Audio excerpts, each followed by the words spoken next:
रहे हैं जो पाइथन में प्रोग्राम होता है और 1.7 मिलियन AI मॉडल्स तक रसाई रखता है।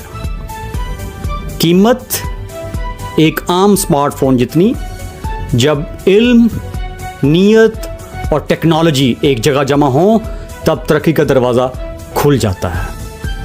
अब कोडिंग करने वाला हर नौजवान जो कोडिंग करने वाला है AI का माहिर बन सकता है अपनी टेबल पर बैठे बैठे।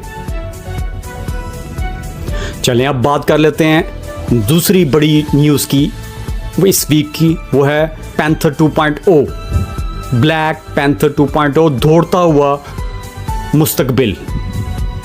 चीन ने बना दिया है ब्लैक पैंथर 2.0, एक रोबोटिक कुत्ता जो 100 मीटर सिर्फ 13 सेकंड में तय करता है। ये रफ्तार यूसेन बोल्ट के बराबर है। ये सिर्फ एक मुकाबला नहीं, ये एक इशारा है मुस्तकबिल के रेस्क्यू, फौजी और रिसर्च मिशन की तरफ। किसी ने क्या खूब कहा है कि तेजी सिर्फ जिस्म की नहीं, सोच की भी होनी चाहिए। सोचों को तेज करें।